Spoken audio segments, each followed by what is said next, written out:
Good afternoon. This is Kelly Wilson, and welcome to our team's presentation of the Earn It Act. Other team members include Cameron Kegabin and Jorge Guzman. Once again, this is the Earn It Act, or Senate Bill 3398. It's a bill currently making its way through the halls of Congress as we speak. The Earn It Act, which stands for the Eliminating Abuse and Rampant Neglect of Interactive Technologies, was introduced for the Republican Senator from South Carolina, Lindsey Graham. The bill was introduced with the intention to curb CSAM, or the child sexual abuse material, on the internet.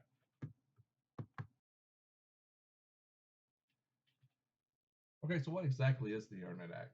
Here on this page, you can see a couple of highlights of the Earn It Act. This is pulled directly from a press release from the Senate Judiciary Committee website. The first one you see, um, tries to create a strong incentive for online platforms such as Facebook, Twitter, YouTube, to take online child exploitation seriously. Um, it does this by amending Section 230 of the Communications Decency Act. And we'll get into that act a little bit later and why that's important and why Section 230 is kind of the crutch of the First Amendment on the web right now. And it's going to have, and the new Earn It Act is going to make these companies, these platforms, earn their liability protection for First Amendment. It also is going to establish a national committee on child sexual exploitation prevention and recommended best practices. It's going to be a 19-member committee composed of members from the Department of Justice, the Department of Homeland Security, and the Federal Trade Commission, along with, of course, industry experts, constitutional law, and and of course, victim services organizations along with that too. Okay, on this slide, you see an extension of the highlights of the Earn It Act. Um, Talking about that 19-person committee, it also allows for congressional review of the best practices presented, what those best practices are. It's up for anybody's interpretation at this time. We'll go with that later on in the presentation. It also provides safe harbors for liability. Um, it allows companies to kind of opt out of it, but they also have to still show that they were providing best practice or other reasonable practices in place in order to prevent CSAM material. And it also provides recourse for survivors and tools for law enforcement. It bolsters enforcement of CSAM material statutes and allows survivors civil recourse if companies choose not to comply with the best practices or establish reasonable practices. And this will open up the platforms for litigation if those best practices, if they opt out and their reasonable standards are not enough. Okay, so we've taken a few minutes and talked about the highlights of the Earn It Act, but in as such, there's a couple of problems that have glared out to us, and one of the problems is that the bill itself is very vaguely written, and that's especially true when it comes to the section regarding Section 230 of the Communications Decency Act and companies being granted exemption uh, whether or not they follow the best practices. Another contention of the vague nature of the bill is, in fact, the best practices. The bill does not state anywhere in it about um, how or to what extent that the committee should uh, implement these best practices, i.e., they haven't developed a scope to it or actually who's going to be the responding party to this, either the government or the platforms themselves. And we'll define why that's going to be important later on in slides also. Okay, here's a quote I'd like to present to you from the EFF, or the Electronic Frontier Foundation. Um, the foundation there is a nonprofit organization and defends civil liberties in the digital world. Um, Anyways, the EFF here goes on talking about the Earn It Bill. And it says the so-called Earn It Bill, sponsored by your Senator Lindsey Graham and Richard Blumenthal, will strip Section 230 protections away from any website that doesn't follow the list of these best practices, meaning that those sites can then be sued into bankruptcy. These best practices, the list will then be created by a government commission headed by Attorney General Barr, who has made it very clear that he would like to ban encryption and guarantee law enforcement legal access to any digital message. Um, this is the EFS message about it. And they've kind of looked at Attorney General Barr here and seen his background and his stance and some of the different talking points he's used before about how he believes that the government should have an eye into every criminal investigation. Okay, one example of Attorney General Barr's opinions on encryption and his role in helping or aiding law enforcement can be seen here. This is a quote from him as his 2019 keynote speech at the International Conference on Cybersecurity at the Fordham University in Manhattan. At this conference, Mr. Barr stated, as we use encryption to improve cybersecurity, we must also ensure that we retain society's ability to gain lawful access to data and communications when needed to respond to criminal activity. So you can see here that Attorney General Barr, in his opinion, in encryption, especially when it comes to Section 230 of the Communications Decency Act. Speaking of which, we haven't really talked much about the Section 230 of the Communications Decency Act. Let's go ahead and take a couple minutes now and take a look at that and get a couple of background notes on Section 230. Okay, here we can see the text of the Section 230 of the Communication Decency Act that pertains to us and what we are interested in here. More importantly, civil liability here. No provider or user of an interactive computer service shall be held liable on account of any action voluntarily taken in good faith to restrict access to or availability of material that the provider or user considers to be obscene, lewd, lascivious, filthy, excessively violent, harassing, or otherwise objectionable, whether or not such material is constitutionally protected, or any action taken to enable or make available to information content providers, others, the technical means to restrict access to material prescribed in paragraph 1. Okay, so what this is saying, and it's all of its legal mumbo jumbo, is that it limits the platform's liability for adverse actions of users. That is to say that Facebook cannot get sued civilly over a user's adverse post, such as death threats or the such. And here we break it down just a little bit further here. The passage here that limits the platform's liability for the adverse actions. Here's the no provider or user of an interactive computer service shall be treated as the publisher or speaker of any information provided by another information content provider.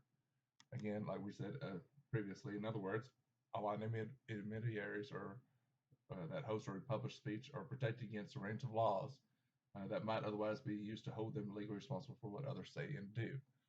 What this allows for is that it kind of protects the First Amendment speech, and it allows them to post the content without having to be legally liable for the things that other people say and or do.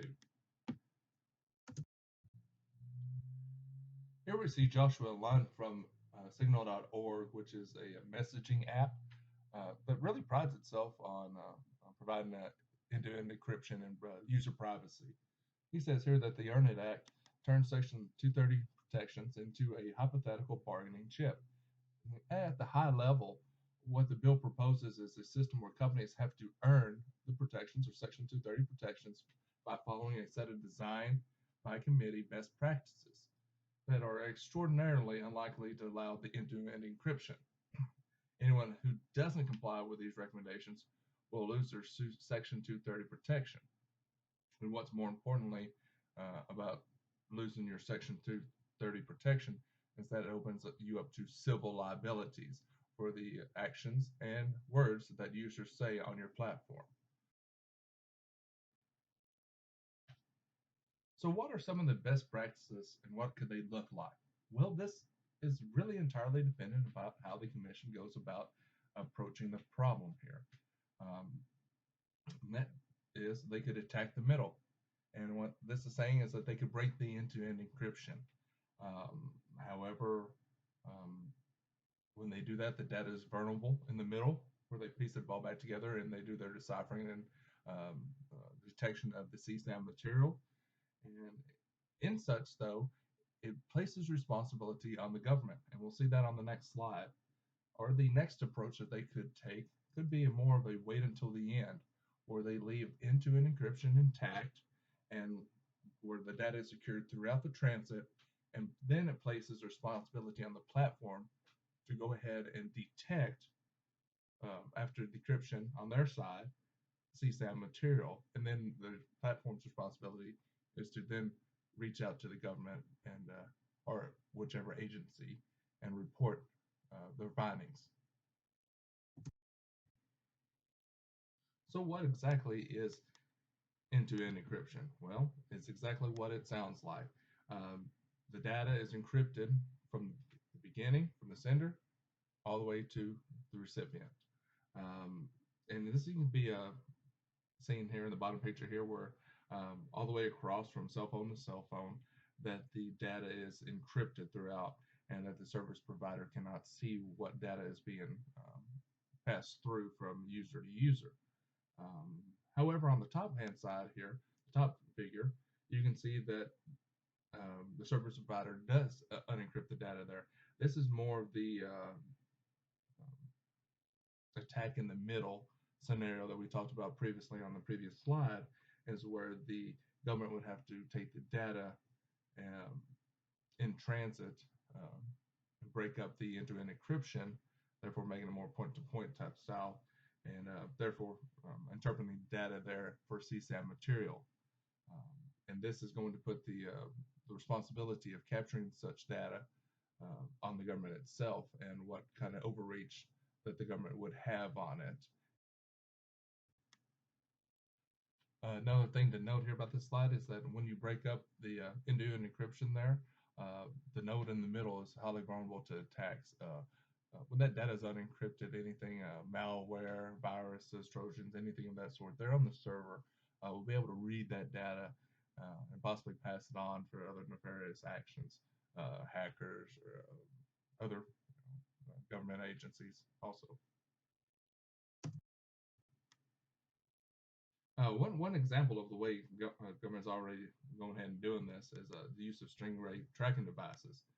These stingray devices here, they're just fake cell phone towers that the government sets up and waits for people to drive by, walk past them, and their cell phone will communicate with these fake cell phone towers.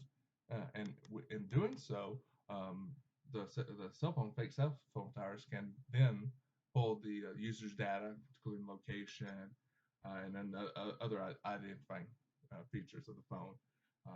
This is kind of used as a man-in-the-middle attack to catch, unsuspecting terrorists or criminals or fugitives from the law. And we kind of see this as kind of the scope and the broad, large casting of net that the government would take when it comes to trying to uh, stop CSAM material on the internet. Okay, so by casting out this large net when deploying detection software for CSAM material, whether it's on the end with the platform side or in the middle where the government takes responsibility for it, there will still be an overreaching area of this, i.e., innocents caught in the crossfire. Um, People getting their data sniffed and snooped about that has not had a warrant against them or any probable cause. And therefore, this will cause a conflict of Americans' Fourth Amendment rights. And in such, since almost every American uses the internet in some form or fashion in nowadays society, this is going to result in pretty much the infringement of every American's Fourth Amendment right.